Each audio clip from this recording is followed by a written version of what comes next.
right, welcome. Good morning to all our regular listeners, new listeners, listeners to be, pregnant pause, right? And yeah. This is one heck of a Thursday, okay? In fact, we didn't know until today that it's Scofflaw Thursday. Did you know that in St. Croix we have a working day called Scofflaw Thursday? Okay. Well, I always telling folks, you got to go someplace, leave early, do what you got to do, get there safe. Don't endanger other people. Because when you rush, that's exactly what you do. You endanger other people. All right. So, here's somebody coming on the bypass to get on the bypass. Sound familiar, Gerard? Okay. And they have the right of way to go and everything else. And who runs the directive that they're supposed to stop? A police car. No lights on, no sense of emergency. A police car. Okay? So now the person who they do this to end up behind them. And at the next place they should stop, who run the stop indicator? The police car. Folks, it's just like raising children. If you're setting an example but telling them to do something else, it ain't gonna work. It ain't gonna work. All right? It is not going to work. So, I guess I'll just have to communicate directly with the commissioner of police. What you looking for? They're right there. Yeah.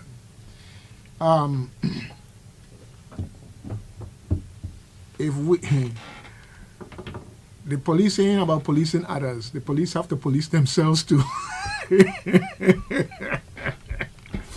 I ain't gonna ask who policing the police because I am not here to.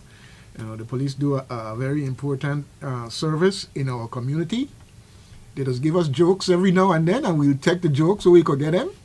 But they're doing serious work. But when somebody out there doing something as simple as running stop sign in such an obvious way, ain't no emergency or nothing.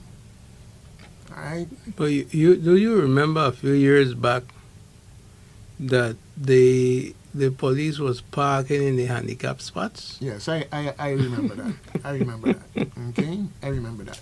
Okay. But then they want to give who don't other people who park there a ticket for $1,000. Right.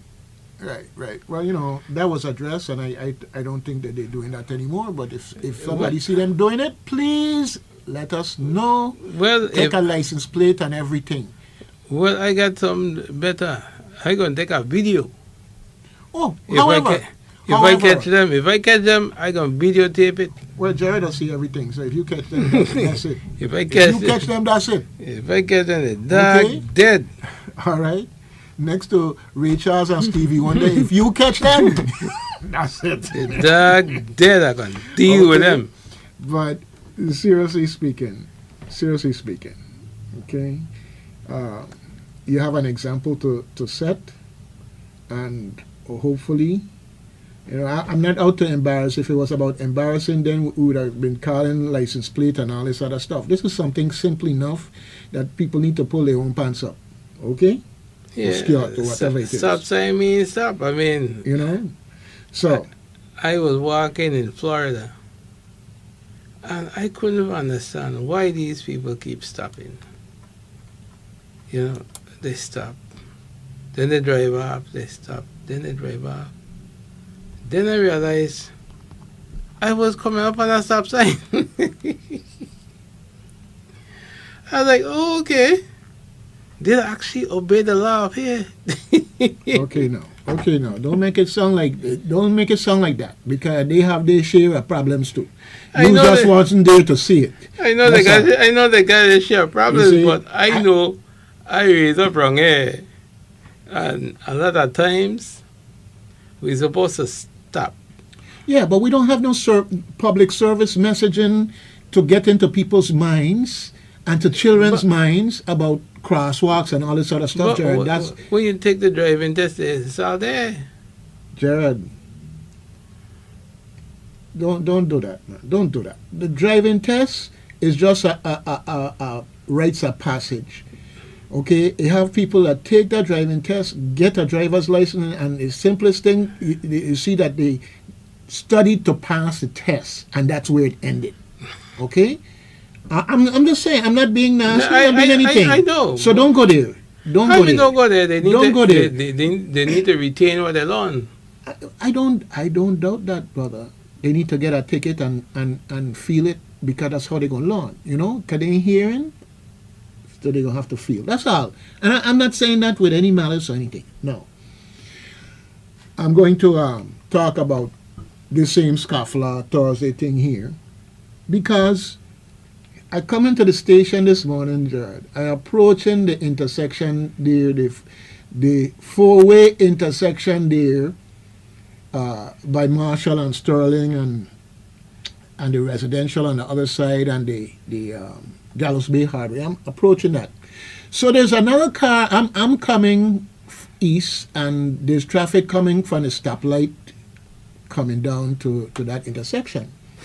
So there's two cars. I see two cars coming. The one car is reaching there before me, so it's a four-way stop. And so I let the person go, and then I proceeded to go across. Well, the vehicle behind them, okay, a white truck, okay, I have the license plate, and contrary to the suggestion of the individual, I don't have their face, although if I did, it would not be a problem, simply because they had no expectation of privacy. Okay, so they could sue for me taking a picture, and I have nothing to worry about. But I gonna call the license plate. This is something that never done before. CHR 440. Okay, it's a white pickup truck. Now, the joke of it is, right, they're rushing to get down to the boat. Now, if they're the captain of the boat and they get in an accident, you know what I mean? The boat ain't going nowhere. Unless you get another captain, right? Right. Okay? If you got to get on the boat to take your goods to St. Thomas or whatever the case may be, and you get an accident at that four-way intersection, you're going to miss your boat. It's just plain stupidity to rush, leave early, drive careful. And heaven forbid if I don't ever take my own advice. And I say that because we're all human beings. But this morning, you put somebody else's life in jeopardy. Not to mention that you had people in your vehicle with you, maybe even in the back, if I'm not mistaken. The way you take off and fly through there, if there was an accident, it was going to be a serious, serious matter. It's a four-way stop. The joke of it is that the boat was still there, not getting ready to run off. They had time, but they put somebody's life in jeopardy. So, CHR 440, I will make my police report.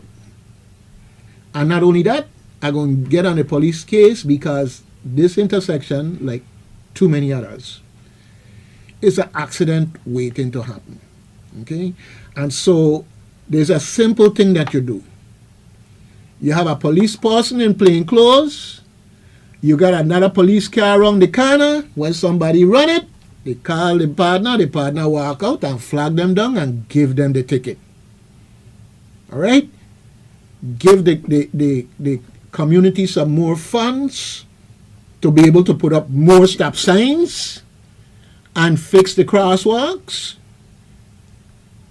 Deal with the scofflaws, okay, who are putting people at risk. Yes, folks, Scofflaw Thursday. Hopefully that holiday will be called back by Trump. So we got too much holiday. Holiday from safety. Anyhow, got that off my chest for now. You mentioned taco? I mentioned the fact that they have a tendency to be repealing and pulling back and putting executive orders against things that make sense, okay, or don't make sense. So Scofflaw Thursday, maybe we'll get an executive order outlawing it. Okay, that's all. That's all I'm saying. When you watch the Department of Justice, the Department of Justice figured out a way to give somebody who pleaded guilty to espionage, practically, how to give them $1 million because they complained that they get catch. Okay, this is what's happening. You got the Department of Justice, where they've basically dismantled the Civil Rights Division. Yep. You got a Department of Justice that's now, okay, joining sides to get more people out of jail, people who have been convicted of very serious crimes. And you watch TV and you see these shows and the good guys always win. They always catch the bad guy, put him in jail, this, that, and the other. Well, that isn't real life. You got a lot of bad guys out there running around, so to speak, okay, who did what they did and they didn't get catch. Or maybe people don't even know that they did it, okay? Well, in this case here, the pendulum has swung the other way. If you are a criminal, you need to communicate with Donald Trump if it's a federal offense, because maybe for a fee or maybe just because somebody knows somebody, they will commute your sentence, and not only commute the sentence, but you've got things where people have ripped off billions of dollars of other people's money, and part of the judgment against them was restitution. They commute the sentence and knock out restitution altogether. Okay, so it's okay to go out and do a Ponzi scheme and make plenty of money as long as you could slide something the right way or get through the right person to this executive. You ain't going to jail or you're coming out. So anyhow, so much for that, because as I tell people all the time, long before I heard somebody else say this,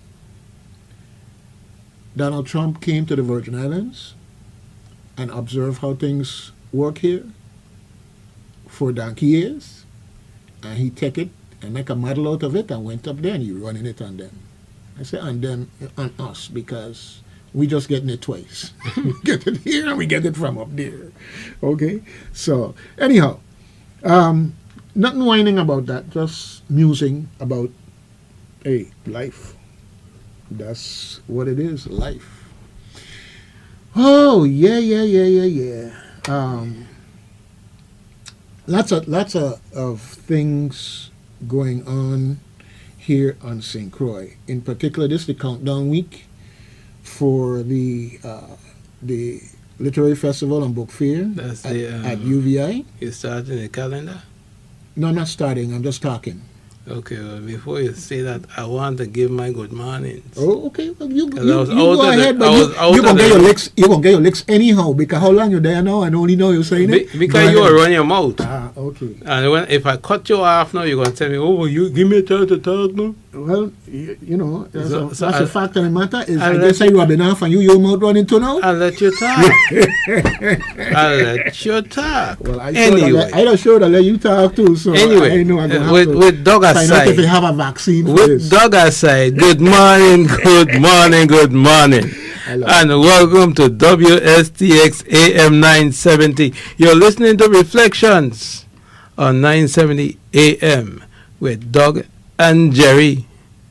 Okay, good morning, Big Sis, good morning, KJ, good morning, Christianstead, Mid Island, Frederickstead, St. Thomas, St. John, Water Island, good morning, Florida, North Carolina, South Carolina, New York, Texas.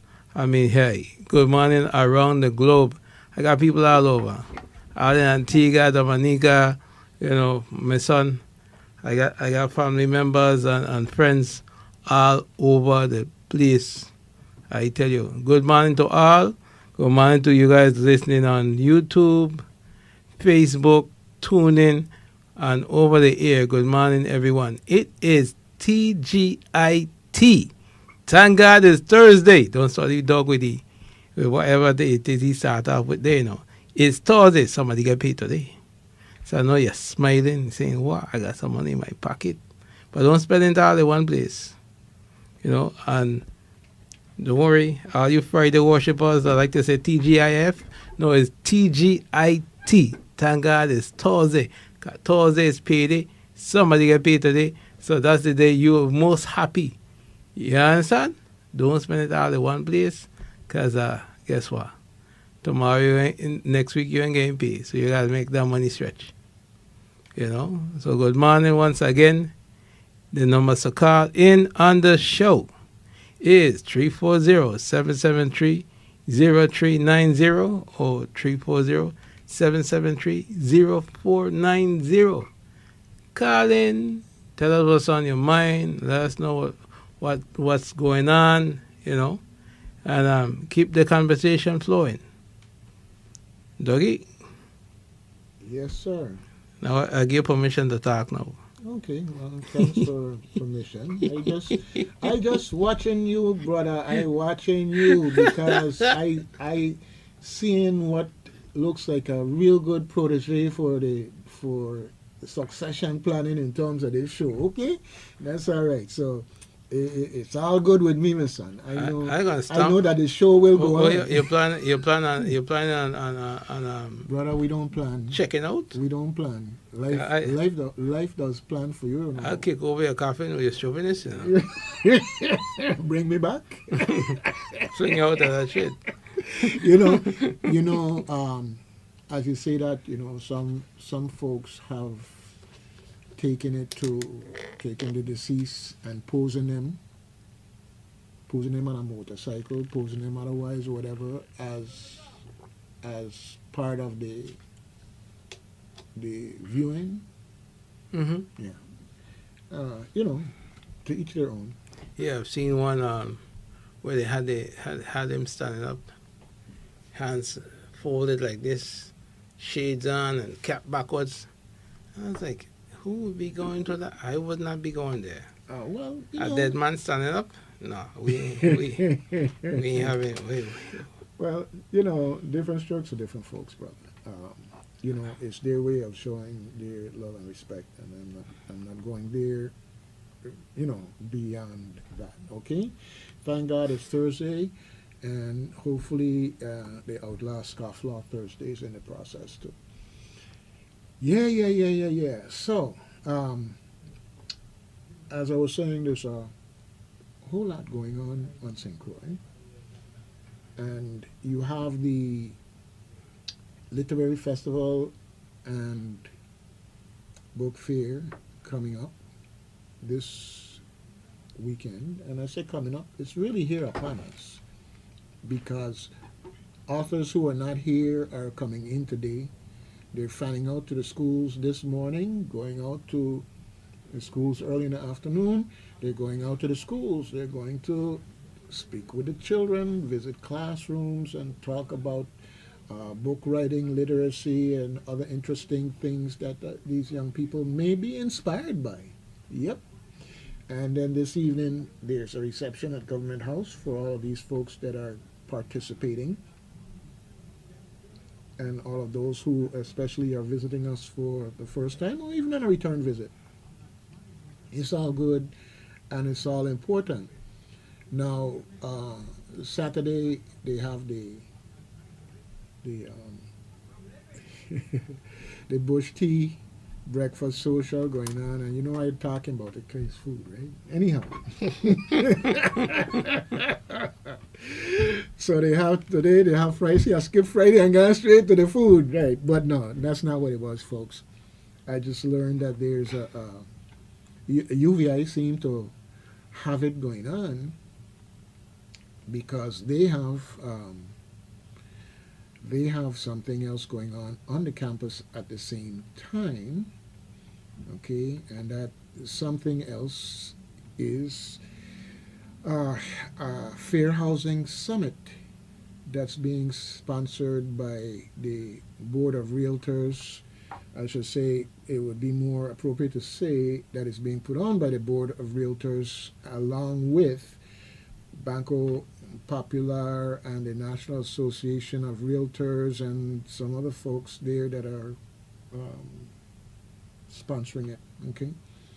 Now, when you have the opportunity to be a landlord and you see your tenant move out, and the reason they move out is because they're moving into their own house, it should give you a good feeling. If if you have family, you have children, you want to see this place move forward, it should give you a good feeling. Now, the fact of the matter is, there's only but so much people going to be able to do that.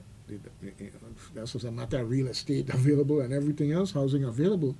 But every time you see that, you should get a good feeling. And in the cases where that happened on my watch, it was a good feeling, a congratulations. I mean, long ago, you used to have housewarming and you invite the pastor, and the pastor would talk about the role of the house and the home and all kinds of different things, say a little prayer, and then, of course, there was the food. And come back to food again. Okay, yes, well, there is, I have a little something here that I am going to play relative to that particular function, and just to give people an idea of what's going on and how they can participate. The same for the 2026 Fair Housing Summit on Saturday, April 11th from 9:30 a.m. to 1 p.m. at the UVI Medical Simulation Center. This is a free event. Attend and connect with housing, financial, and legal experts that can guide you through smart budgeting strategies for homeowners. There will be information on how to improve your credit score, information about first-time home buyers programs, and helpful tips from local banks and lenders. Come early and stay to the end to enjoy a pizza party, bouncy house, and lots of giveaways. Seating is limited, so reserve your seat now. Call or text 340-344-5618. That's 340-344-5618. Or find this event online at Promotix or Eventbrite. Whether you're buying or planning your next move, this summit is for you. So come on out to the 2026 Fair Housing Summit, 9:30 a.m. to 1 p.m. on Saturday, April 11th at the UVI Medical Simulation Center. See you there! Yeah. See you there. See you there. I might be on my way to the breakfast social, but I very well could see you there. All right. So, moving right along. Home ownership is something that is always to be encouraged and supported. When I see some of the initiatives that the government has taken along those lines, I'd say, hey,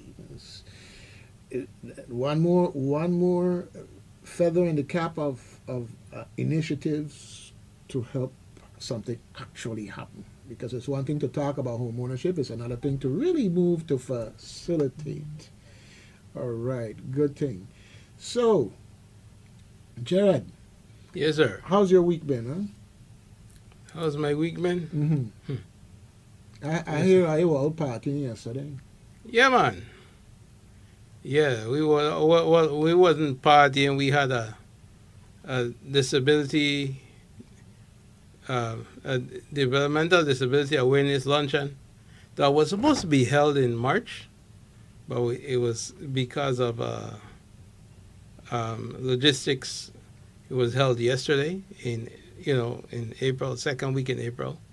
But the planning, with proper planning, it should be back, getting it done in March. You have to give thanks to Mr. Salvador San Perry, or as the thing that says San Pierre. He's the owner of Olympic Rent-A-Car. Yep.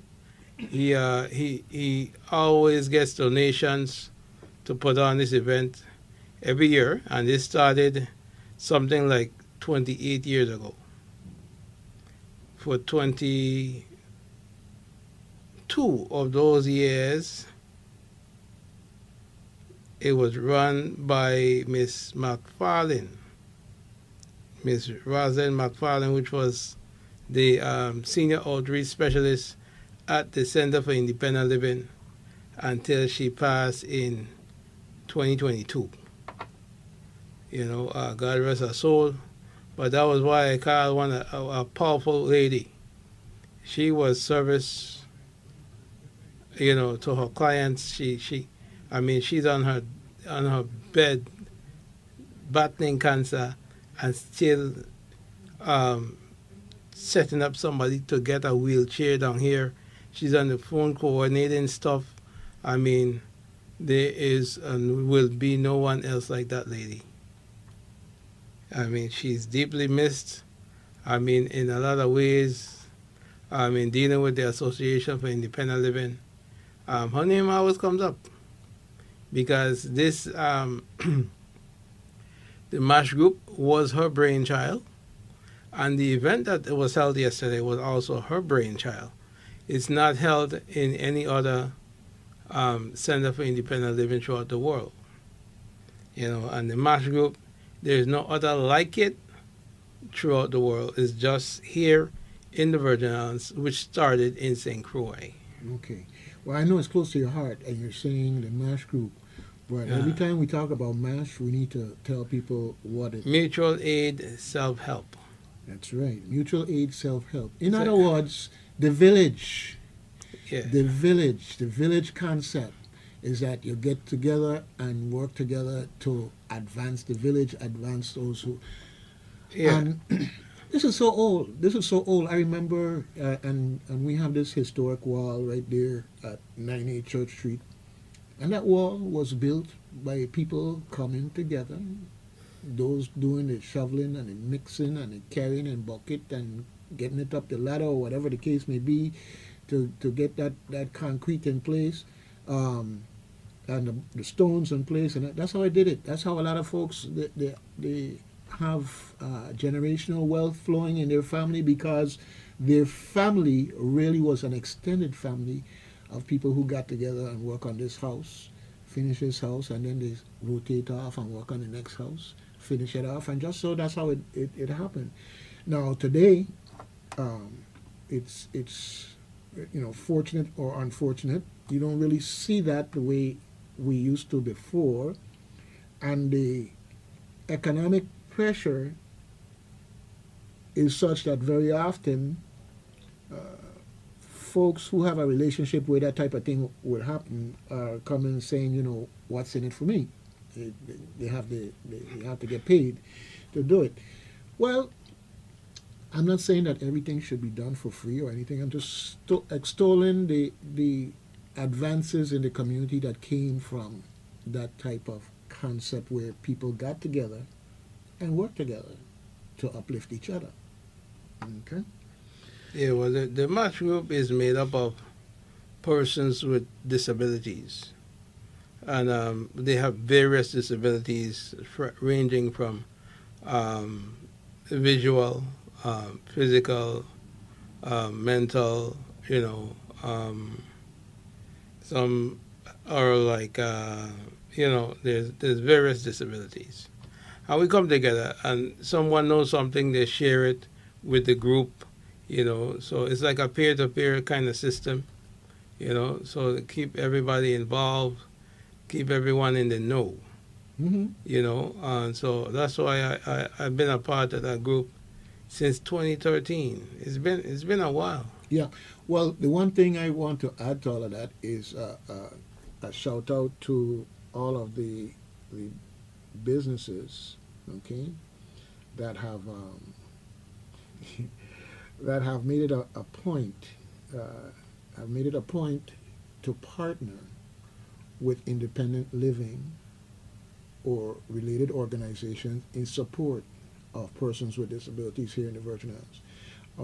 Unfortunately, I'd like the list to be longer, but there is room at the inn and outside the inn. There is room for your business to be involved in advancing the community goals of independent living and similar organizations. So, if you don't know anything about independent living, I highly recommend that you inquire, because it's a very important organization serving a very important need along with other organizations here in the Virgin Islands. Okay, St. Croix in particular.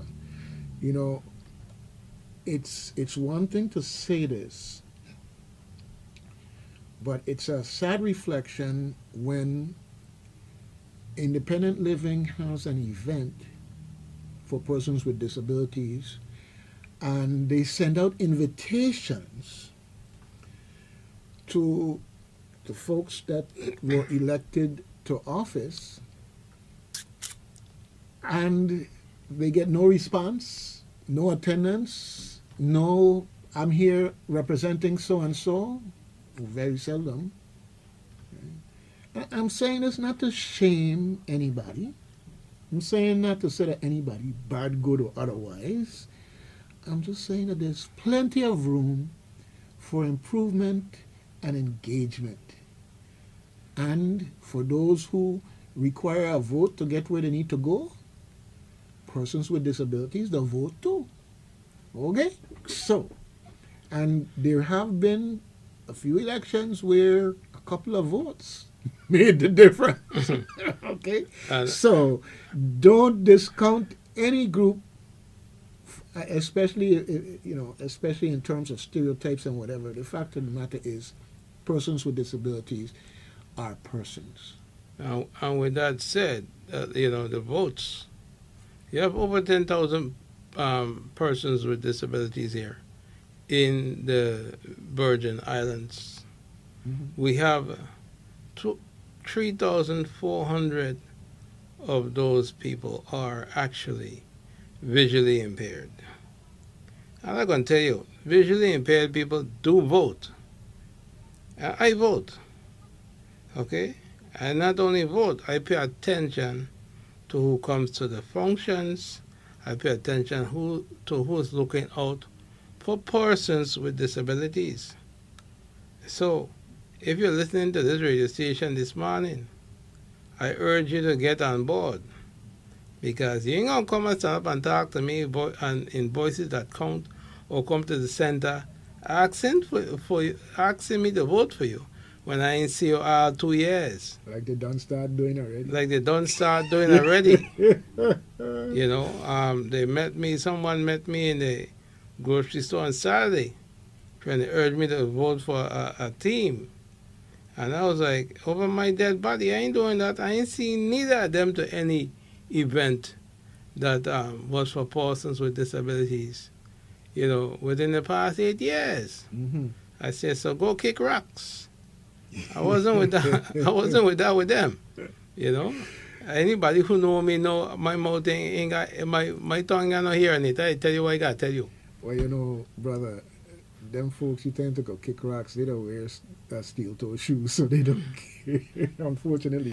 But no, seriously, folks, you have to show your commitment, not just speak the commitment and then 2 years later with nothing to show up. That's the reality. And even if you are involved in your community, it doesn't guarantee that it's going to have political payoff. You should do it because it's your community, right? Yeah. Not because you think you deserve to be elected. Just do it for your community. Make it one of the things I look at is, okay, so tell me what you've been doing in the community. I want to hear about this. What you've been doing in the community. Just walking around running your mouth. I used to do more than Some people, so that's how some people, that's how some people do. I mean, yeah, you know, as a person with a disability, I advocate. I advocate for persons with disabilities, and you know, as you know, in my advocating, we have gotten ramps where there were none. We have gotten disabled parking spaces where there were none.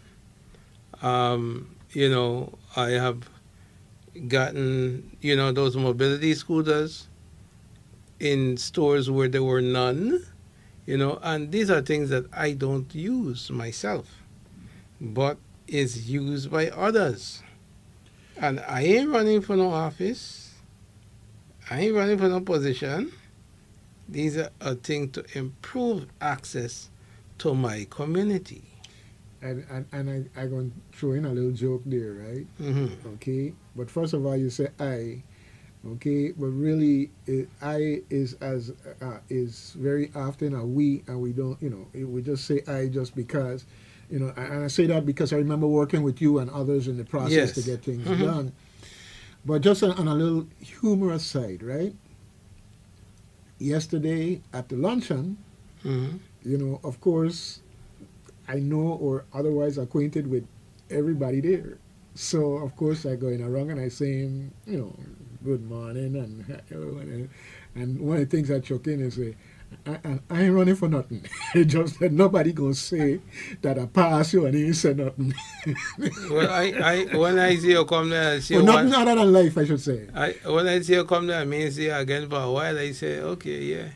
You know? He probably gonna throw in the hat this year because dog disappear. No man, no man, no, no, no, no, no, no. No. You see, you gonna get you gonna lose your lawsuit, you know. Okay, you telling people you're blind, but you don't see everything. Oh no, I didn't run in and run out. You ain't see me, but that's because I had to make my wrongs. That's what I said. All right, but I let them know. I let them know. Other than life, I ain't running for nothing.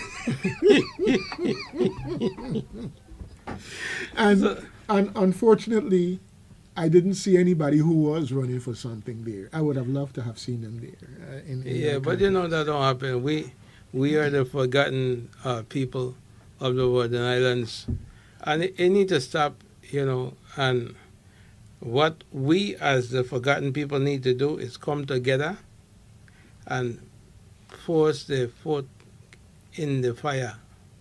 Well, You know, because mhm. you know there was Act 8686, which is the Disability Integration Unit. The law was passed in the 34th legislature, and still they haven't funded. The money was there to fund the unit. They haven't hired anybody. They ain't do nothing. They pass the law and they sit down. They probably reappropriate the money. I know the money was there because my senator that I worked for appropriated the money. Okay, and nothing was done since. Well, This is a unit that is supposed to assist persons with disabilities before and after a disaster. well, you talking about something that I was reflecting on earlier this week. Mhm. We don't lack laws. We are very deficient in enforcement.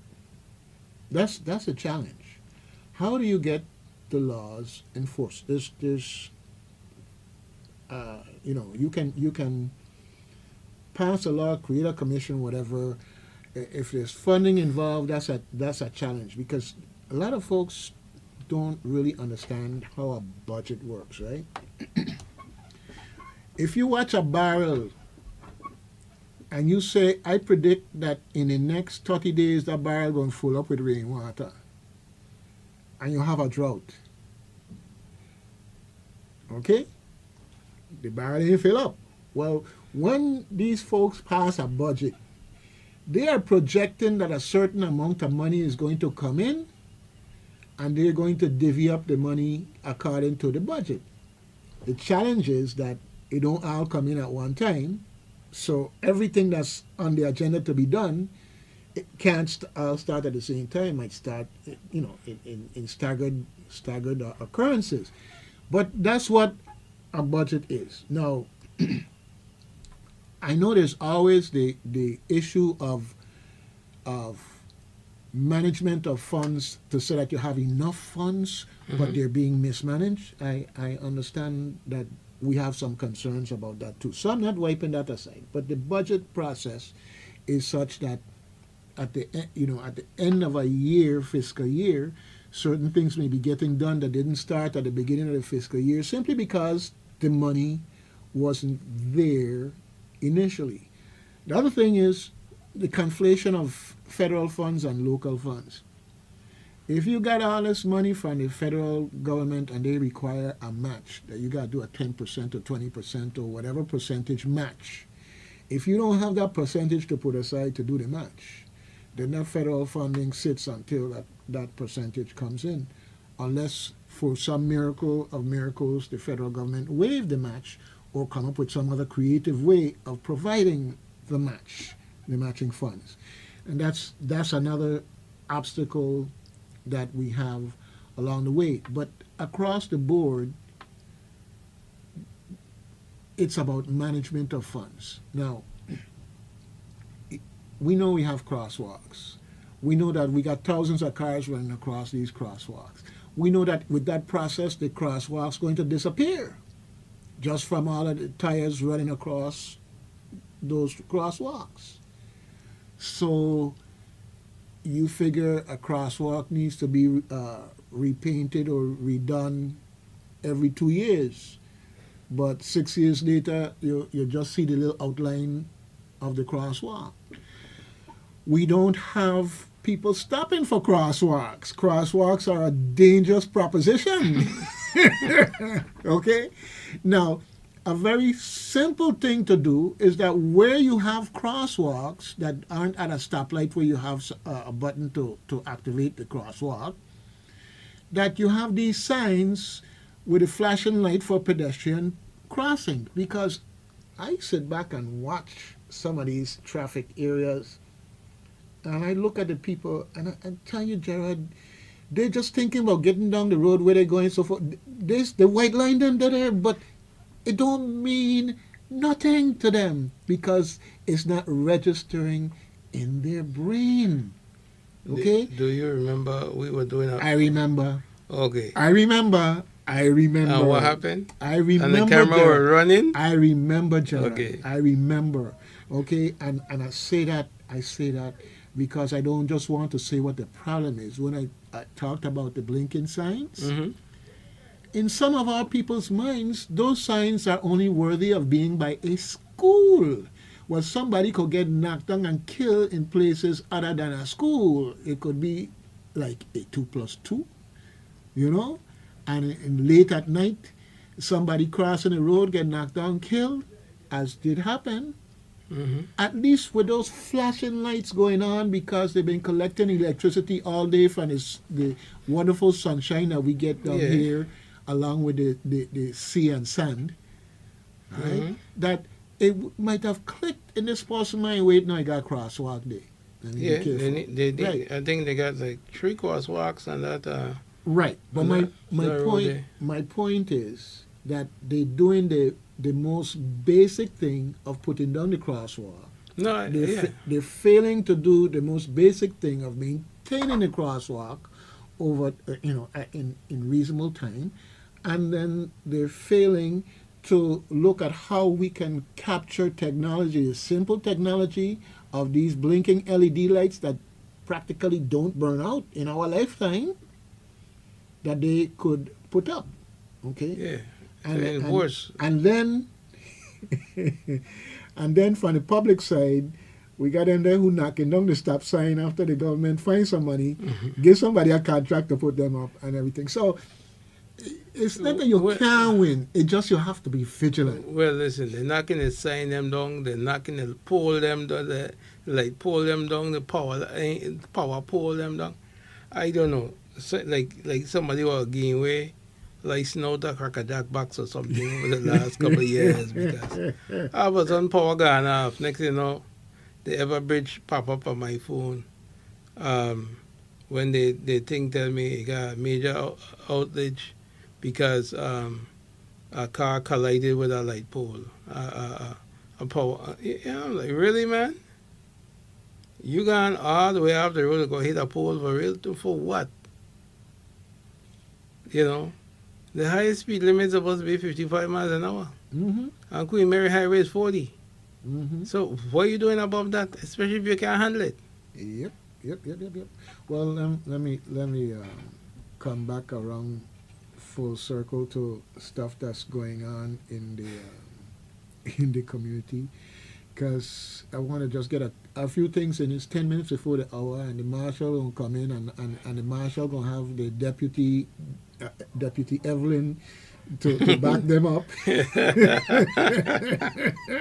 So that the dog talking when the marshal come in, he gonna come over quick and put on the silver bracelet and dog on dog and the you walk with your duct tape today? No, forget the duct tape.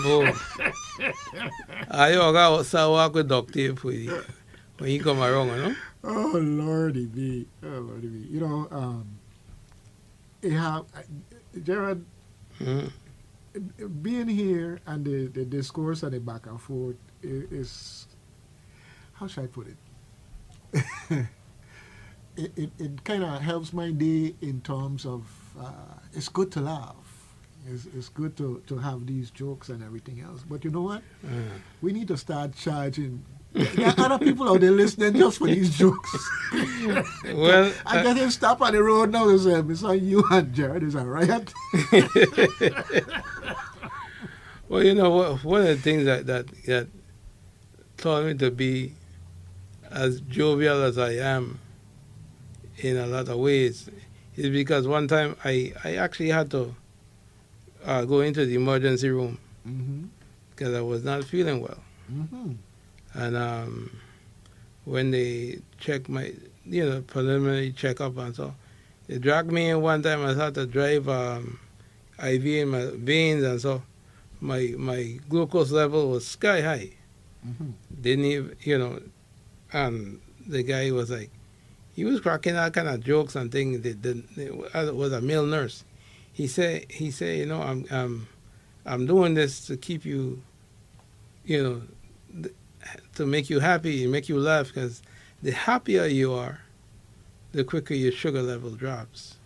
I was like, huh? Okay. So you have an ulterior motive then.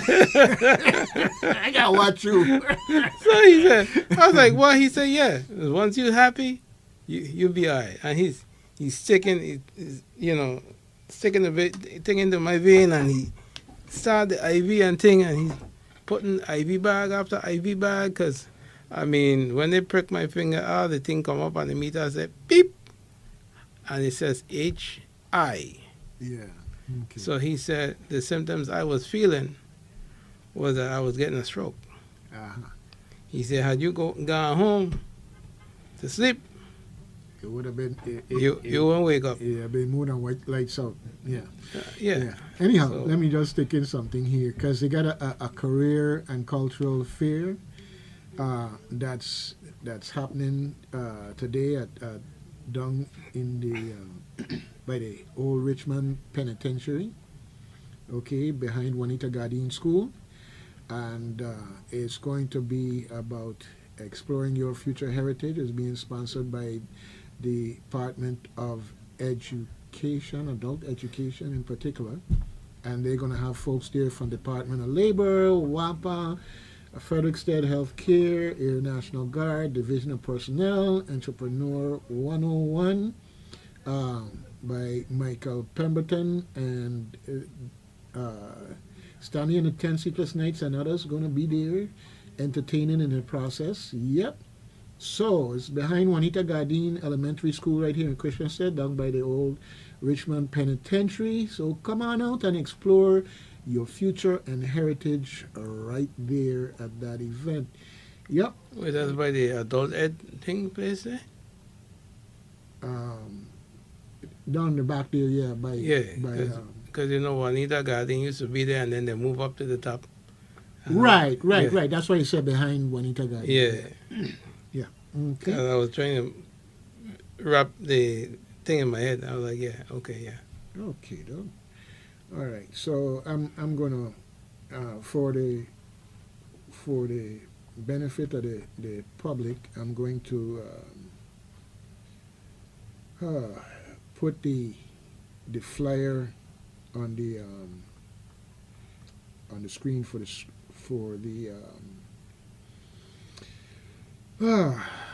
stream, so you can see the flyer that I'm looking at that I happen to come across, and so forth and so on. Okay, move on to the next one. Moving on to the next one here.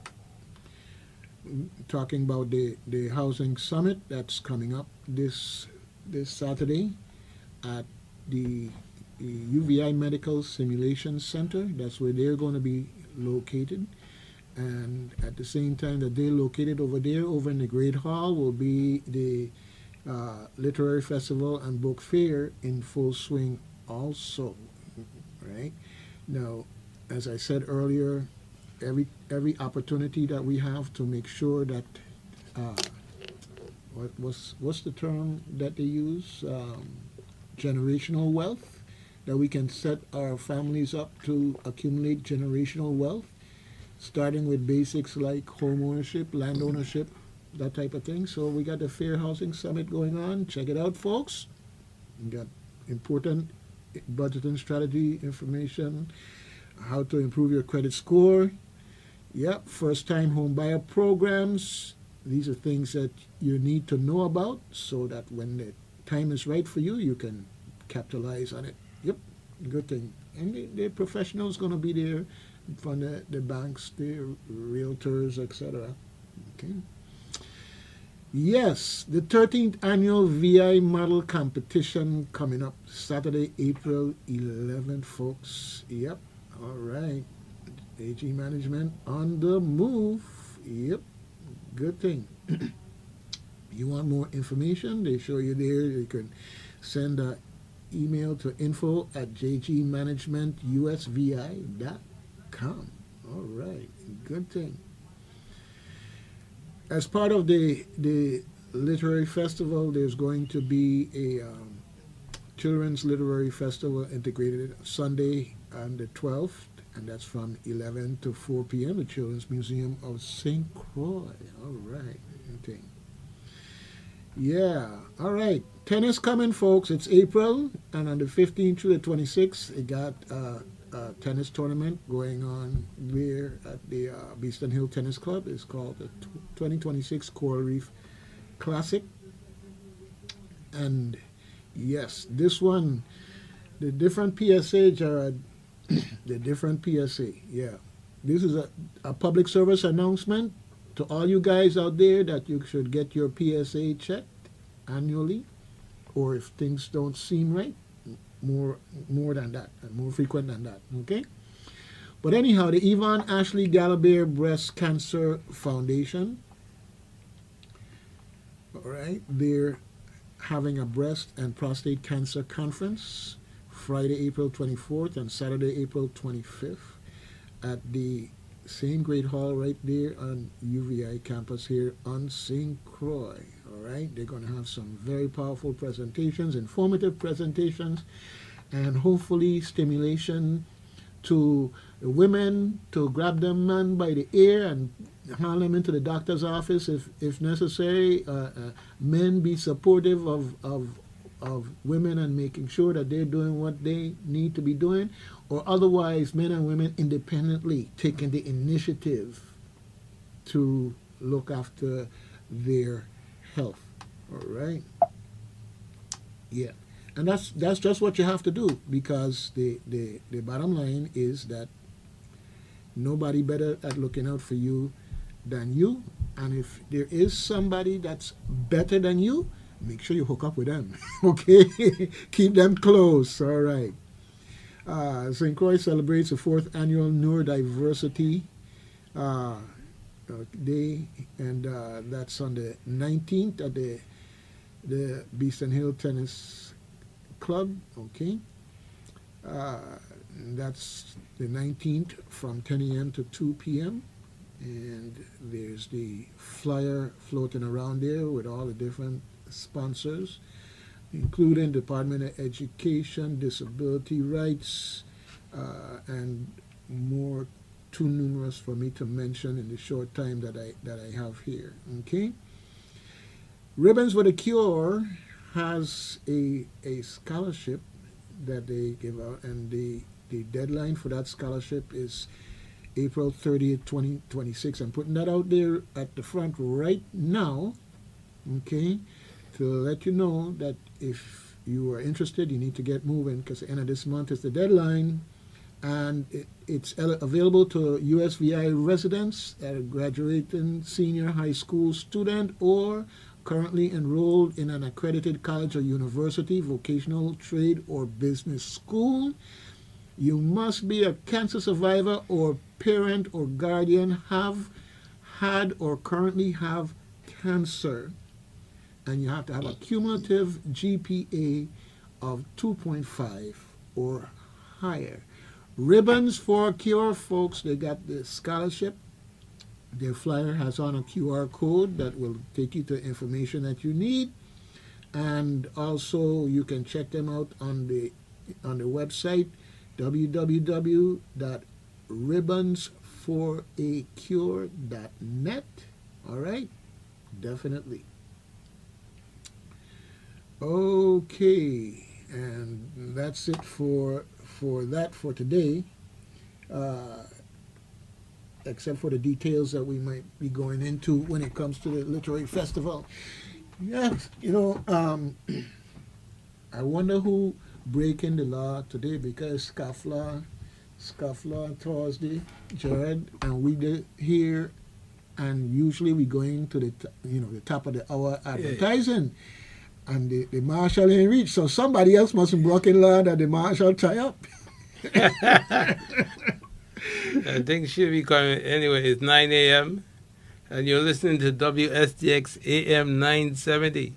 The numbers to call is 340-773-0390 or 340-773-0490. I want to big up my boy, Julian for Julian Trucking. Julian Trucking, trash removal and water delivery. One call does it all.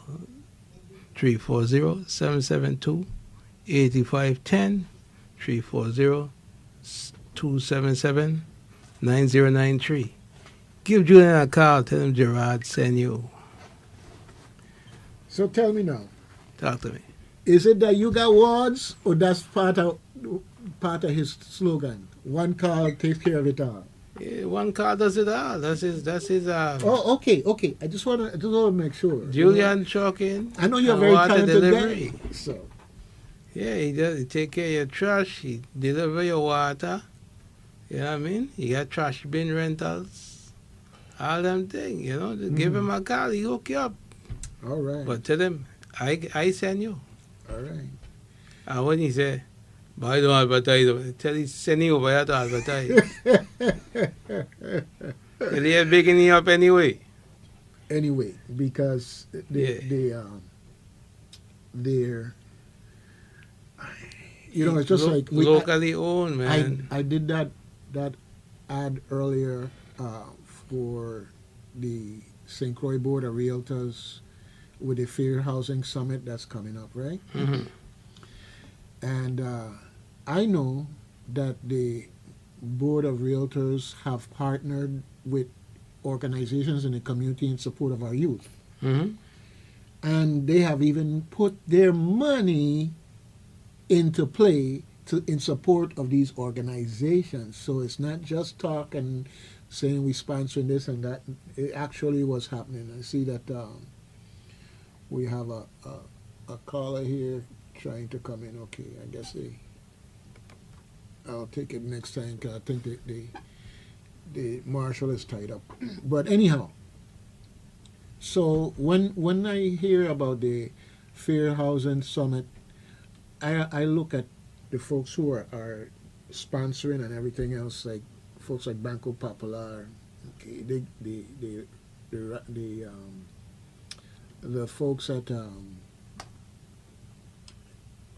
the national level, the National Association of Realtors, and of course the St. Croix Board of Realtors, and they have others I'll talk about at some point.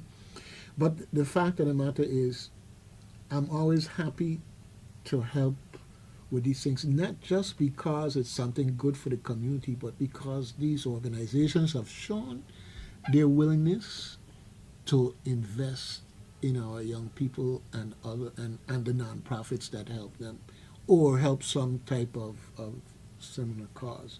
So and we've had the president in here, the president at that time on the station also.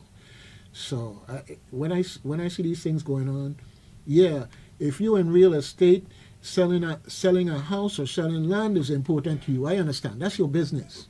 But when you go out beyond just doing your business and saying, well, I'm going to connect with this youth organization and we're going to find out what they need and we're going to help them to get the things that they need to further their program. I say, hey, I'm right there with you. Okay? Now, it's just like any other organization, the pendulum swing, and sometimes they're more active than others. But the bottom line is encourage them. Don't knock them when they don't contribute because they're a business and they have to stay in business. Right. Otherwise, they won't be there to help. But at the same time, you just let them know and say, okay, when things improve, remember us. And you'll be surprised. They come around full circle. Because I just had a conversation with someone, and then they came back around and said, hey, you know what? We were talking and so forth and so on, and I see an avenue here, and boom, it worked out for those children that needed that equipment that they needed because it was donated. Yeah. So yeah, it's one of those things where you have to be vigilant. One of the things that I say to all organizations is that you gotta blow your horn. Yeah. You can't expect people to remember that you did this and you did that. And for instance, I saw the sparkle lights, the baton twirlers out there, and they're having this function and so forth and so on. This is an organization that I once was involved in sponsoring, and it's good to see them. Of course, there's the St. Croix Majorettes also, who my sister and brother were involved in, and we had the connection with, and so forth and so on. But hey, times are good enough so that you can support this one and you support the other one too. That's what you do, because in the end, it's our children and our community that you coming back to support. Okay. No, saying as you talk about supporting, and blowing your own hand, that equipment reuse program that we have at VIU said, that was sponsored by First Bank. All right. First Bank of the Virgin Islands, they donated the wheelchairs that we loan to, the people that need them. So they bought the wheelchairs and stuff that we have in stock. And, as you need a wheelchair, you come in, you fill out the form, you have it for about 30 days or more, and then you return the wheelchair when you get your own, because we act as a buffer between when you get injured for whatever reason, when you can actually get your insurance to kick in, to have your mobility device. So that's what we use it for. We don't just give you a wheelchair, we lend it to you, and then when your insurance kicks in, then you bring ours back, we sanitize it, and then it's off to the next person that needs it. That was funded through First Bank. All right. Well, I'm so glad that you said that, okay? And I just want to say, for the record, anytime you have any type of corporate contribution to that cause, whether it's VIU said directly or that specific program, you bring them in here, let's big them up, okay? Whether in person or by way of chronicling what their contribution, we're always happy to do that here at WSTX. That's why we call it the community-minded station, right? It's really about community. Yeah, they got to pay the bills too. And it's looking like I'm going to have to send the marshal after the marshal. Yeah, the marshal says she's going to be here in a few. I shoot her a text. She said she'll be here in a few. I was like, okay. Okay, well. I guess she ran away. Drive careful. Don't run no stop signs and whatever it is that that happened to take you out of the office. I guess she ran away. Okay, I know who that was calling, and I go, oh, okay. So I didn't recognize the number. Okay, so I'm gonna get them to call now. Okay, so uh, all right, so I look forward for that line ringing, and we gotta get them in now because we have those regulars that going to be calling. Oh yeah, And yeah. when they call, they want to When they talk all call, they day want long. they want to take over the rest of Okay, the so hour. here they are now. Okay. Good morning, WSTX. Good morning, Mr. Captain. How are you? Oh, I'm doing great, fantastic, outstanding, and I hope you're rubbing off on everybody else. I hope so. I hope so. All right, calling in from Yes. over on the rock, or you there on the Calling in island? yes, I'm calling in from over on the top of the Rock Hills. All right. Looking over at you all from over here where I can see in between the dust and so. But let's test. That's what we're talking about. This Darren Monisa Cooper is just calling about the USGI Literary Festival. Right now, it has begun. Like, I know some of the activities that people will come to will happen starting tomorrow. But just so people are aware what's taking place right now. And every year, they go into the schools and do some things. So the school cavalcade is happening as we speak, where the authors are visiting various schools. So St. Croix Educational Complex is where some of them are right now. Desmond Hall, Richard Warburg, Susan Alex Beach. And they're having various dialogue with the students. I know Richard mentioned speaking about AI. Some of the others will talk about other various literary aspects of things. So it should be really interesting. I wish I was over there in the school listening with them. Louise Stapleton is along with a couple of others, and I know she too, she's dealing with publishing, but some of them are at St. Croix Central High School this morning. Mm-hmm. And where else are we going? John H. Woodson Junior High School, Pearl B. Larson, Juanita Gardine, and I think Ricardo Richards. Yes, Ricardo Richards is the next one. So all throughout the morning, many of the authors who are throughout the Caribbean, who have flown in, those who are here, are going into the schools, which is a wonderful thing to happen, and I wish it were happening more throughout the year.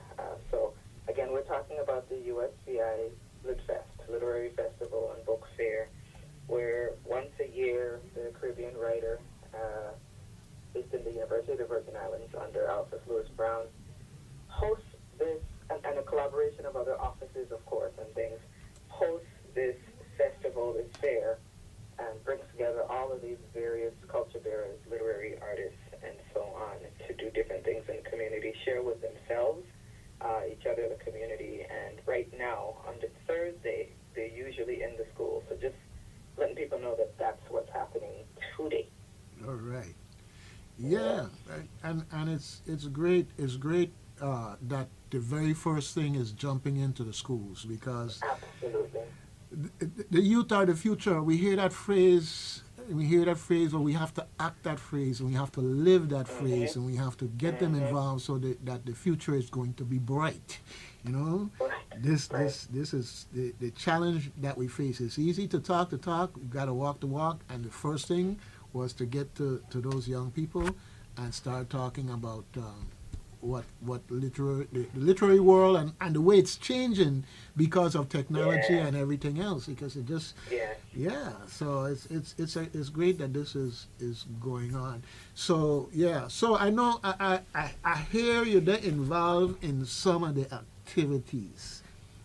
So tell me a little bit about what you're going to be doing in terms of the presentations that are going on there.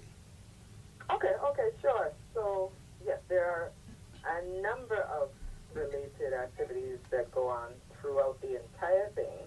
I will be involved in at least two of them directly, and then we'll see what else happens in between as we each support each other. But the one that you may have heard of is the Morning Bush Tea Social, and so that will be happening on Saturday morning. Wait. There's some activities. Wait. Let me just say something. Okay, don't jump the line in front of me to get some of that food, no. Okay, okay. Don't come for September to jump in front of the line. 'Cause they don't have a wonderful breakfast there.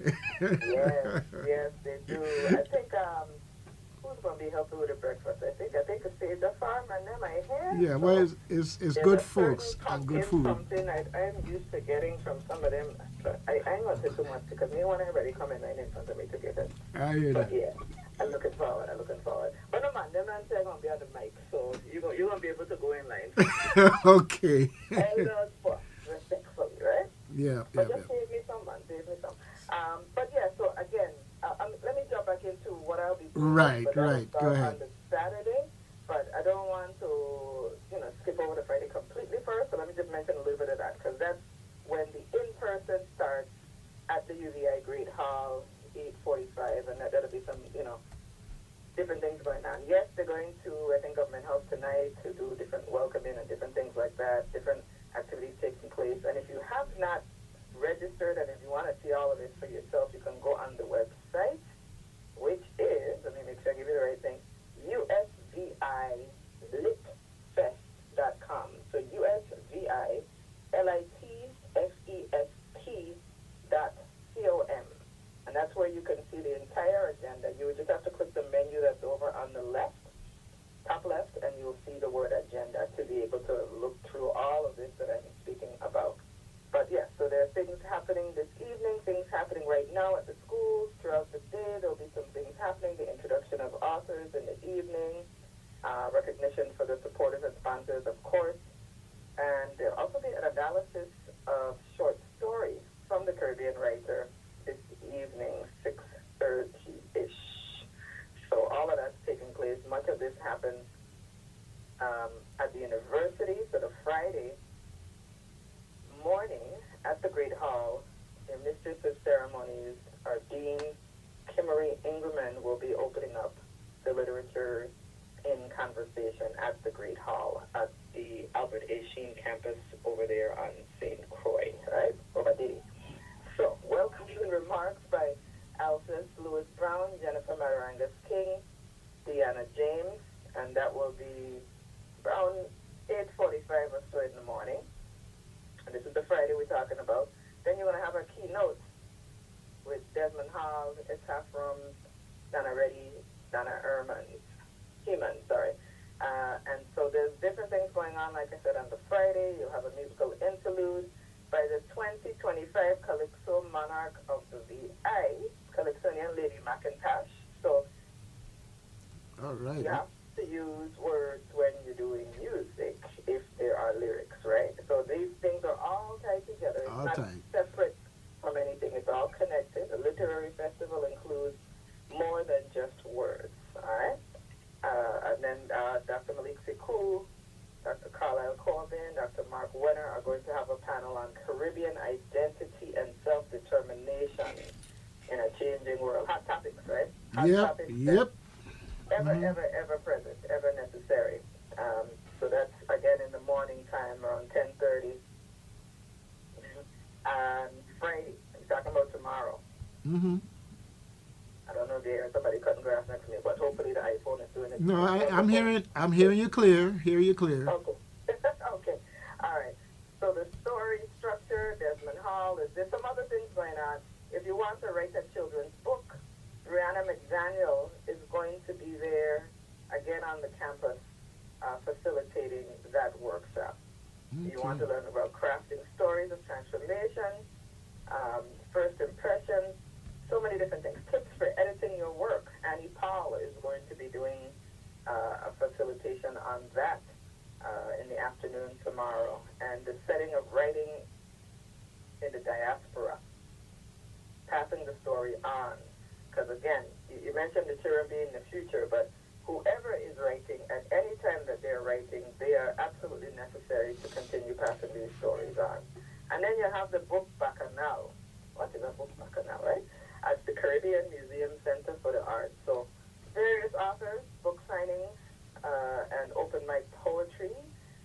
So we're going to have some St. Johnians coming over to do open mic poetry. On St. John, they usually call it Rhyme and Lime. So they're going to have Rhyme and Lime West going on at the Caribbean Museum Center for the Arts on St. Croix. That's tomorrow evening at 5 p.m. So now you ask me the question, what is they coming over there to do?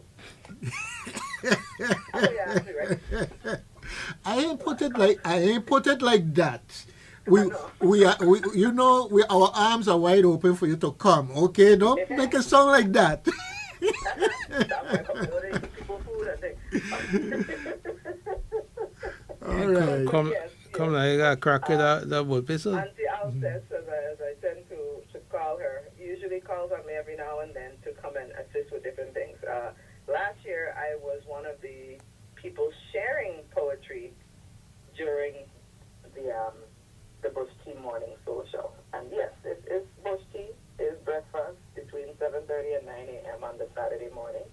And there's live music, there's entertainment, and there's some open mic. So myself and Raven Phillips, a young poet from St. John, poet and many other things. Poetry is just one of the things that she does. Will be there hosting the Bush Tea Morning Social, and we'll invite people to share whatever you have, poetry, prose, basic things, and that will all happen during the breakfast time. So I'll share a poem or two maybe if there is space, depending on who else wants to share, and we'll be able to get into the morning with the main program. All of that's happening at the UVI Great Hall, again, from 7:30 in the morning Saturday. So come early so you can eat your breakfast. You hear me say it once, I say it again. I will be there holding space for you. Doug will save you a plate, maybe. So the ceremony for the main program happening Saturday, Dr. Yvette McMahon Arnold, okay? And so there'll be some opening conversation, Edwidge Dantacat. There'll be Caribbean interview, Mario Picayo, a dance performance to a poem from the Caribbean Writers, Volume 39. So you don't want to miss that. And that is with Dr. Ellie Nielsen, who is there at the university in terms of the dance program. There'll be a hopeful medley with the St. Croix Educational Complex Concert Choir. Again, music again, right? Because it's all related. And then the other thing that I will be participating in is a panel on intellectual property, artificial intelligence, good or bad, opportunity or catastrophe, or both. You know, it'll be a panel with Dr. Richard Warburg, Louise Stapleton, and he focuses a lot on the legal aspects as well as legal scientific as well. So he brings scientific and legal insight. And Louise Stapleton, the other panelist, she offers perspective from editing and publishing, so that area side of things. They are going to examine the rapidly shifting landscape of AI and its impact on intellectual property. Now, they are not writers, but they have those aspects to bring. And then Annie Paul, who's an author, a publisher, a scholar, an editor, and myself as a scholar, and media professional, and educator, we are going to engage as writers and active users of AI, sharing some implications for Caribbean writing and global publishing, to include the need to consider ethical questions around authorship. I slow that down for a reason. Intellectual property and originality. There's so much to talk about with the ever-evolving AI. And you speak about the young people coming up, and things are not the same as they were when writing was what it was before all this technology. And there's a lot to discuss about that. So we have some examples, we have some case law, we have different things from people in different specific areas, and then we're going to tie it in together with how it impacts Caribbean authors, in which ways it is extremely useful, and in which ways it could be potentially dangerous. Big topic. Big topic, and that's 11:25 on Saturday, again in the Great Hall at the University of the Virgin Islands. So, that's that. And other than that, there'll be some other paper presentations, the writing table, the Writers' Round Table, the Virgin Islands Writing Table, a visual and narrative storytelling, a number of other things. Decolonializing the curriculum through Caribbean literature. There'll be a book club discussion of A Girl Within a Girl. Don't ask me what that's about, come and see. Going down home, writing your family's story for children, very important for us, again, to document our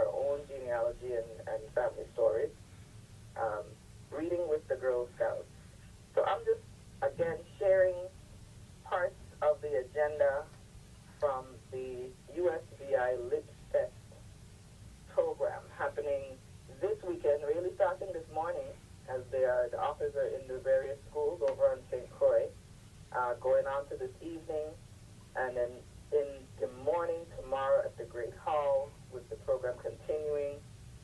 USVILitfest.com is where you can read all of it for yourself and register to attend. So that's USVILitfest.com. Please come and join us. There is so much more. I ain't going to go through the whole thing with you, but again, all kind of things like Writers Riverdo, a Children's Literary Festival at the Children's Museum of St. Croix and Estate Wim. So not everything is taking place on the campus. Some things are happening at different locations, different varying locations. But definitely we want people to come and participate. This has been going on now for 45 years, I think. Yeah. Well, you know, yeah, in terms of, there's a very good balance that the LitFest has been maintained in terms of on UVI campus and the community outreach, starting with going out to the schools. Then they have the book bacchanal, which is at Caribbean Museum Center for the Arts, and then you that's the Friday night, and then the evening. And then the Saturday evening, they have the ekphrastic poetry event that goes on in Christiansted. So we're bringing it from east to west and back, because Sunday they have an event at the St. Croix Children's Museum, which is closer to Frederickstead. So it's they keep a nice balance in that sense of making sure that it's truly across the community. And one of the things that we are putting in place this year is to stream the what's going on the stage here at the Great Hall. So this year, Creator willing and Creator and Wapa.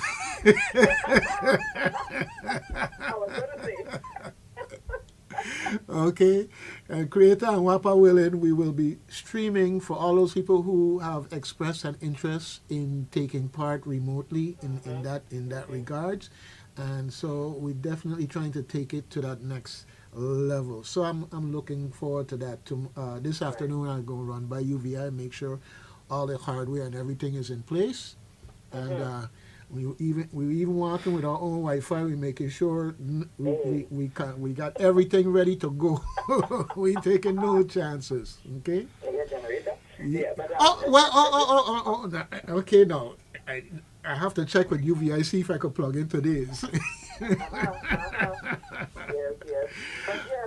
I could rent your mind. I'm looking at the document, and I'm seeing it's the 12th anniversary of the Literary Festival and Book Fair. Yes. And it's the 40th anniversary of the Caribbean Caribbean Writer. Yes. And just as an aside, the Caribbean Writer also has a component called the Caribbean Press, and they work with various authors to publish. And although I'm not at liberty to call out at least 5 books that I know that they have in the pipeline, and that they got some exciting things coming. So even after the Lit Fest, we're going to have some exciting things in terms of announcements through the Caribbean Writer. Yep, and the Caribbean Writer Press. Yeah. Looking forward to that. Yeah. But yes, definitely thank you for all you do over the years, for not just the Lit Fest, but so much else, but specific to the Lit Fest. Yeah, we appreciate your voice, your vision, and all that you do to help people learn about this and what's going on. We know that there will always be people that say, well, I didn't know that was going on, but we know you are doing the best you can to get the word out through the ways and means that you have available to you. Well, so I just wanted to make sure I took a moment to say that. All right. Well, I just to add to the excitement of everything that's going on right now as we speak, I had some pictures sent to me from the and I'm going to zip them right over to my computer in a minute and show them and share them. But yeah, they're at Central High, and the presentations are going on. I'm going to stick this right up here in front of my camera so that everybody can see. Yep. They hard at work doing their thing. The children are getting their attention. That we are making sure that they are involved in what's going on. The youth are the future. Yes. And for those listening, where would we be able to see what it is you are sharing there? Okay. Oh yes, that the Lit Fest has its own YouTube channel, so it's going to be on YouTube. And so what we're going to do is we're going to post that on the on both their Facebook and on the website so that we can get the word out. Okay. But yeah, and that's kind of a last minute come together where we realized we had an opportunity, because usually we try to put that information out at least a week in advance. So listening public, please be patient with us. We're trying to move to greater heights in the process, and so we had this opportunity and we're jumping on it. Okay. All right. Okay, excellent. I'm so happy to have St. Thomas online today and over here tomorrow, because but I go one step further. I'm missing something. I don't want to make it sound like it's St. Thomas to the exclusion. I mean St. Croix to the exclusion of St. Thomas, because We just St. Julian's coming. right. Well, yeah. See, and then I gonna get cussed because people gonna say it's only St. Thomas. You think we got other than St. Croix, right? We have coming over from Bajo El Sol. We have David Knight, Priscilla, and Raven Phillips. They're going to be coming over, so you're going to see them at all the various events. The emphatic poem, actually, David Knight is one of the featured poets who will be writing to whatever the prompt will be, whether it's a visual, a musical, or whatever. Because, you know, that word that we keep throwing around, it's not only visual, it could be any other art form that then inspires some poetry. That's so right. we'll see what it is when we go to the location. Yeah. Well, I don't know what it's going to be yet. yes, but we usually stream originally to St. Thomas so that there's a building and room that in St. Thomas at the university that people could go and partake remotely. And what we're doing now with through streaming is broadening that opportunity. So people in the comfort of their home in St. Thomas and St. John will be able to see these presentations and what's going on. Okay. Okay, so people will be able to go to the website, I assume. And yes, that's the game plan. This afternoon when I go down and I'm meeting with Devon and we set up all the tables and the equipment and everything else, we're gonna be ready. And then so by this afternoon, this evening sometime, it should be on the website. So by the time Friday come, everybody will know where to go. Okay. All right, so usvilitfest.com, LITFEST. That's where you go for that. On Facebook, their page is U.S. Virgin Islands Literary Festival and Book Fair. So you want to go ahead and follow that page for updates. There's lots of information already on the page right now, as well as on the website and on the YouTube channel, Virgin Islands Literary Fest. So I'm going to go and share a couple more of those things today. All right. On Facebook.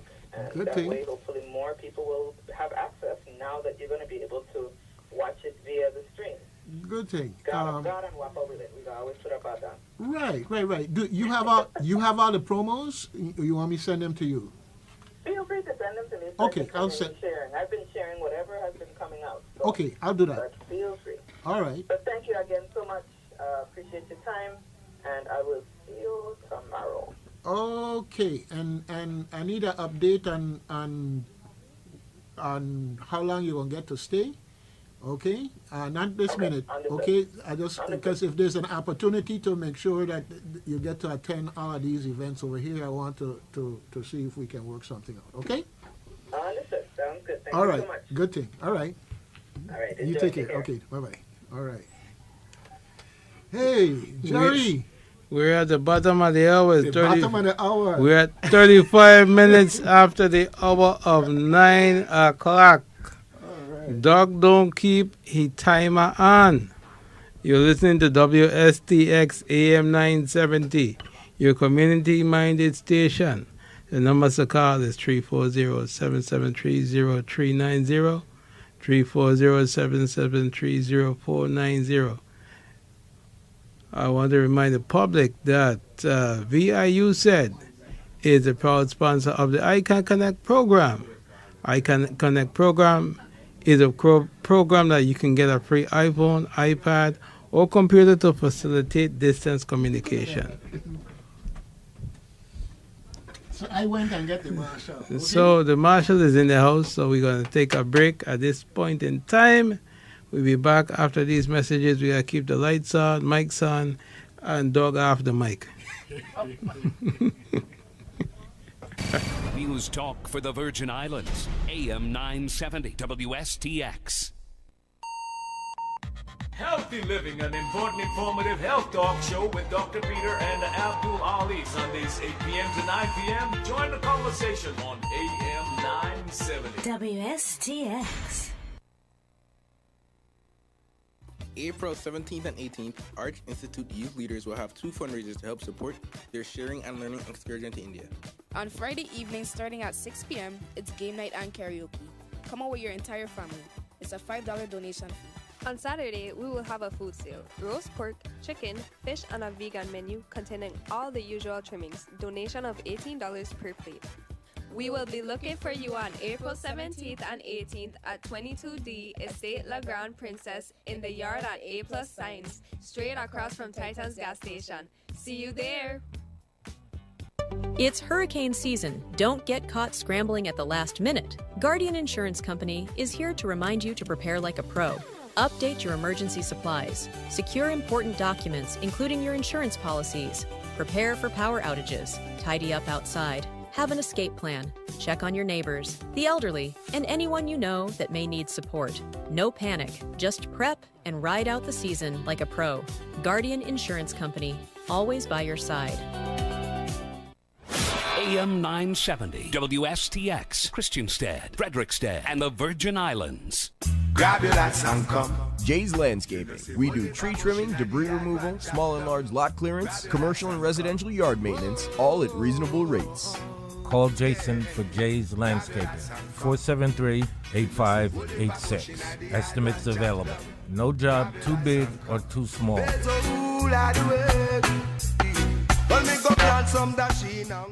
AM 970 WSTX.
Yeah, man, that music's sweet.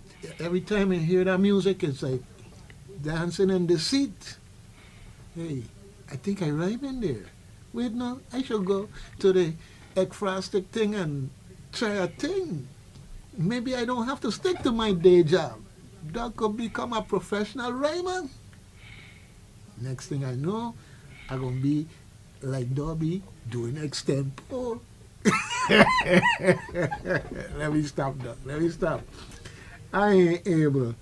Oh, Lordy be. And they ain't able. Let me stop. Anyway, folks, yes, we're back. And there's so much going on. Like I said, you have the Lit Fest. And we talked about all of those different things that are going on in the Lit Fest. And in addition to the Lit Fest, we also have the Fair Housing Summit that just happens to also be on UVI campus on the 11th. They're going to be at the UVI Medical Simulation Center. All right, going on. Yeah, so let's hear from these folks here. The St. Croix Board of Realtors invites you to join us for the 2026 Fair Housing Summit on Saturday, April 11th from 9:30 a.m. to 1 p.m. at the UVI Medical Simulation Center. This is a free event. Attend and connect with housing, financial, and legal experts that can guide you through smart budgeting strategies for homeowners. There will be information on how to improve your credit score, information about first-time home buyers programs, and helpful tips from local banks and lenders. Come early and stay to the end to enjoy a pizza party, bouncy house, and lots of giveaways. Seating is limited, so reserve your seat now. Call or text 340-344-5618. That's 340-344-5618. Or find this event online at Promotix or Eventbrite. Whether you're buying or planning your next move, this summit is for you. So come on out to the 2026 Fair Housing Summit, 9:30 a.m. to 1 p.m. on Saturday, April 11th at the UVI Medical Simulation Center. See you there.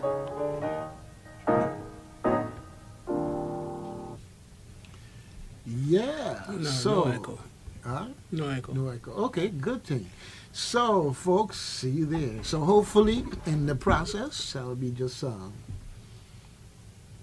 passing by on my way to breakfast, or maybe from breakfast I get a chance to go over there.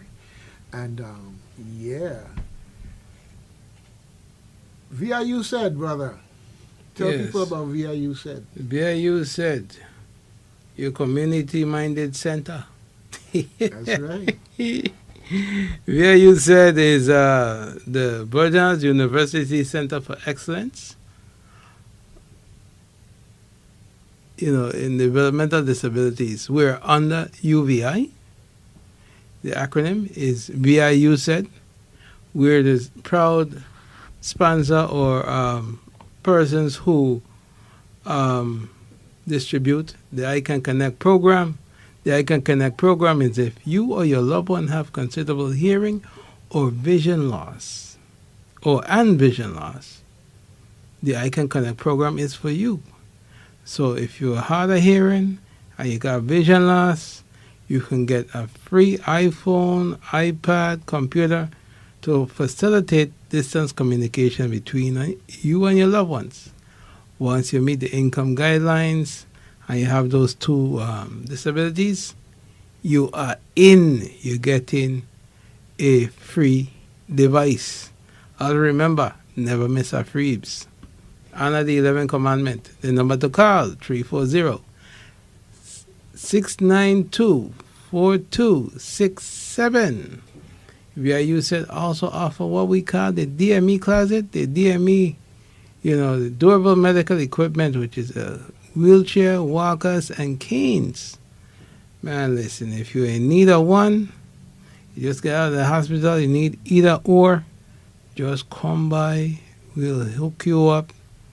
For 30 days or more until you can get it on your own, then you return hours, and then you keep it moving. We also take donations of the same items. So if you have a wheelchair, walker, or cane, then the previous user no longer needs it, and it's in very good condition, we can take it off your hands. Don't take it to the dump. Take it to VIU Says office at number 1 Golden Grove, across the street from Flaming Grill, formerly Spicy Grill. Yes, we will take it in there, sanitize it, and give it to someone else that may be able to use it. Okay, VIU said also do what I call another community service. We assist seniors and persons with disabilities who are visually impaired, or if you have a problem with one hand or the other, if you have any problem you have with your mobile devices, check us out. We can assist you in learning to use your cell phone, your tablet, or whatever whatever it is. We're there to help. So give us a call, 340-692-4267. 4266. Call to make an appointment.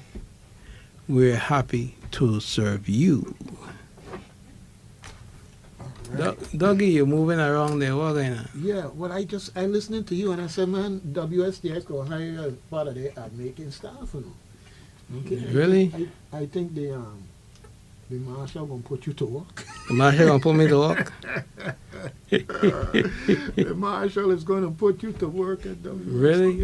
Yeah. So it's yeah, I'm always happy to big up you said and what they do in the community. I see we got a call coming in here. It looks like a 561. I wonder if it's one of our prodigals. 561 probably Florida. Okay, let's see if we got something going on. No, I think they got something going on next door to us here. Oh, yeah. Yeah, I hear from he today. What happened? He's still under that. Me.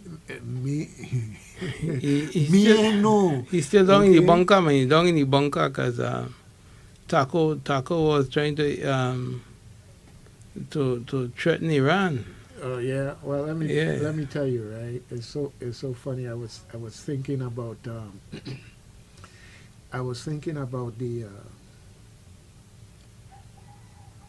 the Virgin Islands ways of speaking, because we know it's a melting pot. Mm-hmm. We know it's a melting pot, and everybody, you know, H-E is he. Mm-hmm. But in the Caribbean, he ain't got no H in it. He said this. He said that. He said, he do this. He do that. You know, never think about that. He ain't got no H in it. I never thought about that, you know. Okay. Just like them ain't got no TH in it, neither. It's a D. Yeah. Yeah. You know, these little things that we have come full circle to cherish. You know, less people coming back from the States yanking now.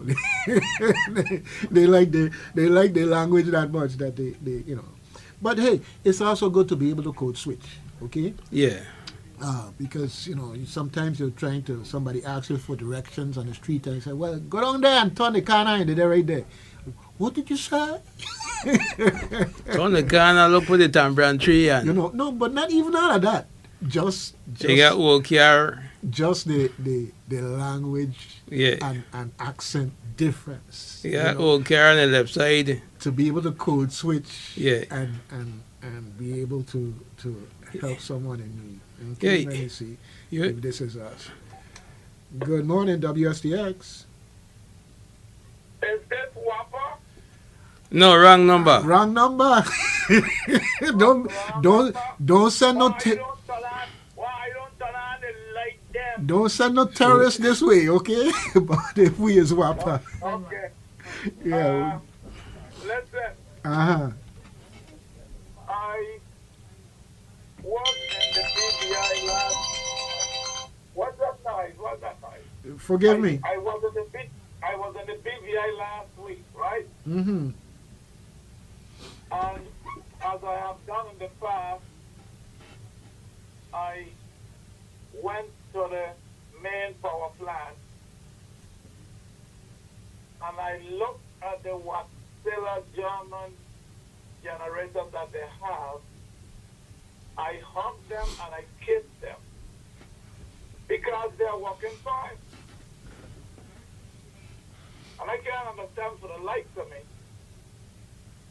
why the Harley plant is having problems in interfacing those German units with the plant to keep the power on. Brother, send them your resume and make them an offer they can't refuse. Okay? No. I'll tell you why. No, serious.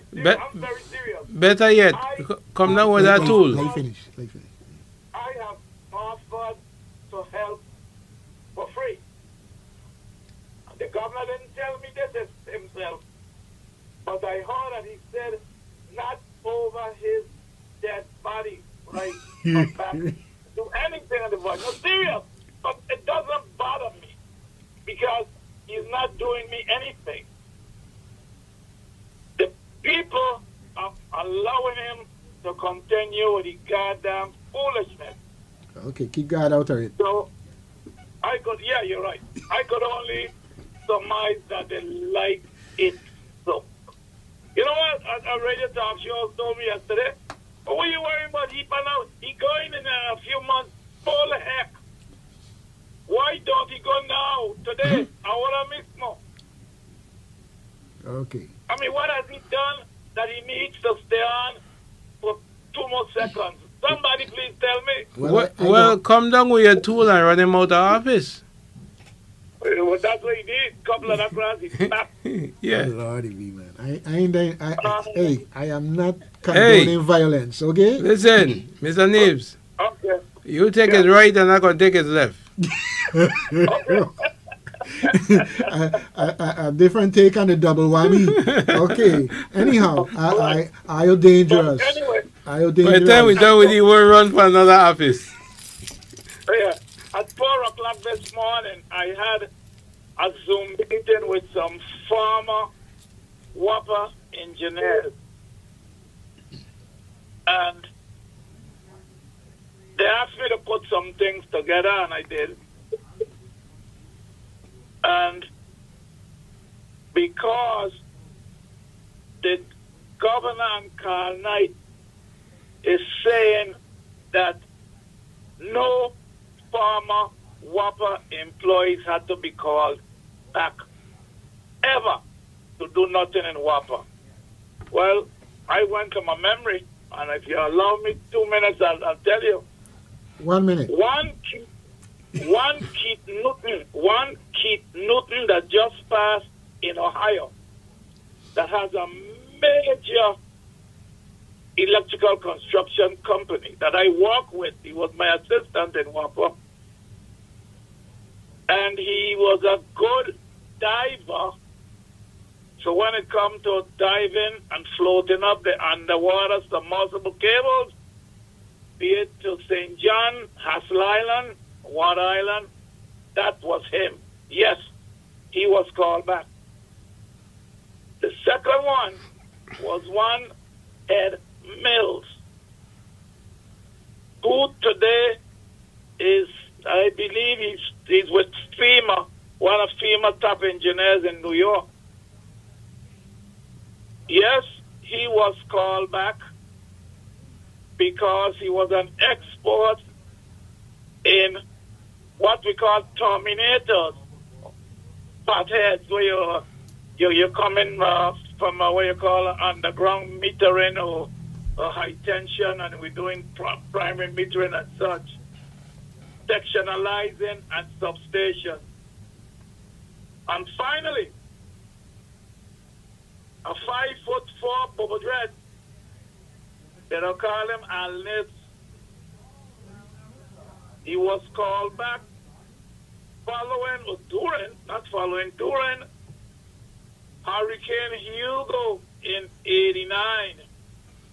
As a matter of fact, let me ask you, Dougie, do you recall a Mr. Hans Loeffler? Yes. Good. Hans was he's a foreigner. I don't remember from where. He talked with a heavy foreign accent. But he was the head of the financial section of the board, on the board. And in '89, during Hurricane Hugo, when I was on the roof of the family business, Nibs Auto Parts and Sales, trying to get the roof back on, they called me and said, there's a white man downstairs, want you to come down. I saw a white man, he's trying to get on a roof. So I look over the side, and Hans there looking up, hey, Spence, come down, we need you. So I went down. He didn't want me going in my car. He took me in a WAPA car that he was driving. He took me down to meet with a Mr. Nelan Bori, who I know very well, the director of financing at WAPA at the time. And he had them put a contract together to get me to do FEMA paper pushing. The same thing was done in 2005 following Maryland. So Mr. Bryan and Mr. Knight, you all stop playing cute and trying to hide. I don't know why it is that you're trying to hide. Well, but yes, brother, the bottom line this is little we in an 5 age. foot 4 Bobo Dread, Mr. Governor, that you said over your dead body. You and Carl Knight together know nothing for electrical engineering. Okay. I bet you $10,000 now. All right. You All can right. answer some simple questions if I ask you. Yes.